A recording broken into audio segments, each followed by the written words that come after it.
Hey race fans, it's Race Day Top 5 with me, Frank 5. The Xfinity Series and the Truck Series finales at Homestead are in the books. Great seasons, fantastic races, fantastic finishes, lots of wrecks, lots of young guns showing their pride, and boy, we had it all this weekend.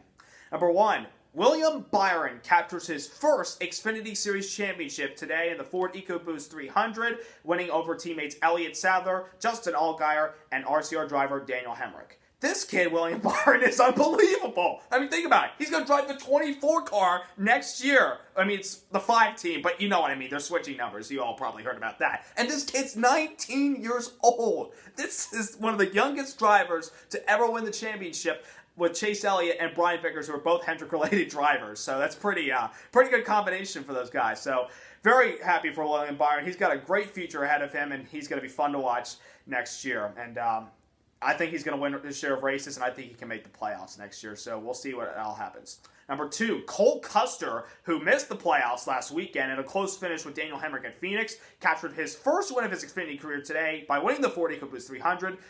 He just dominated the race. He led 182 of 200 laps for a team that was new this year. Stewart-Haas Racing with Tony Stewart and Gene Haas decided we're going to create an Xfinity team this year. And boy, they were competitive, not only just everywhere, but on the mile-and-a-half tracks. They earned more stage points than any other driver. And in my opinion, I think if Custer made the championship today, he'd had everybody covered. So, you know, I think watch out for him next year. He's going to be a lot of fun to watch.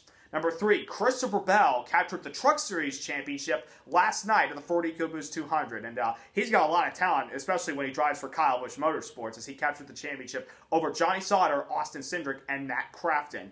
Christopher Bell has got a big career ahead of him. He's going to be driving the 20 car in the Xfinity Series full-time next year. So he's going to be fun to watch as much as Cole Custer and, you know, Justin Allgaier and Elliott Sadler and everybody else. They're going to have a pretty interesting championship battle next year. I think it's going to be those 4 drivers that I just mentioned going to Homestead, in my opinion.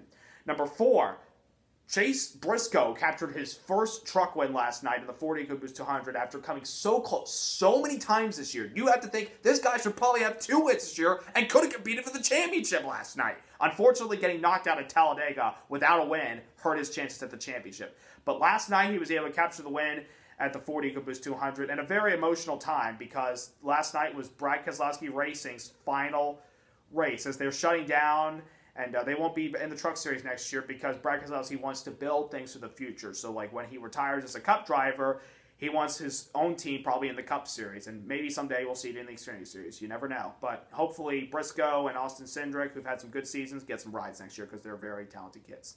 And number 5, yesterday, it was a very emotional day for drivers of one of the most popular drivers in NASCAR that's not named Dale Earnhardt Jr. Danica Patrick announced that she will not be running full-time racing next year. And I know that's bittersweet to some of her family and to herself and fans of her. And let me tell you, I'm not a Danica Patrick fan, but let me tell you what. She is a great race car driver. When she gets in that car, she can drive. She is really, really good. And it sucks to see her not have a ride, but sponsorship and, you know, there are not a lot of competitive cars out there probably is the reason why. And you know, she was very emotional announcing that yesterday, and it's going to be tough to see her go. But she's not done with racing, folks. She is going to try to run the Daytona 500 and the Indy 500 next year. So there's still a little bit of positive emotions for Danica Patrick and her fans. She'll still race next year for only 2 big races for NASCAR and IndyCar. So watch out, fans, when she goes to Daytona. She's got to qualify because she's probably going to drive for a team that's not one of the charter teams. And in the Indy 500, there will be 33 cars entered, and I'm sure she'll be one of them. So we'll see what happens. But I want to thank Danica for, you know, inspiring a lot of young kids, a lot of young girls. And let me tell you what, girls, based on Danica, girls can drive a NASCAR. They're very, very good, especially after what she's been able to accomplish. And now, tomorrow is the final race of the season. Comes down to 4 drivers in Martin Truex Jr., Kyle Busch, Brad Keselowski, and Kevin Harvick. And overshadowing a lot of this, probably, is Dale Earnhardt Jr.'s final NASCAR race.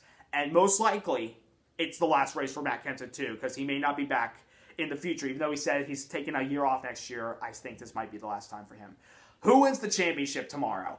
Will Dale Earnhardt Jr. win in his final race? Will Matt Kenseth win another race to prove that he may be back one day? Or could somebody else spoil the party like Chase Elliott, Jimmy Johnson, or even Joey Logano? We'll see what happens. So don't forget to subscribe, don't forget to like, and tune in to tomorrow's race on NBC, and I'll see you afterwards.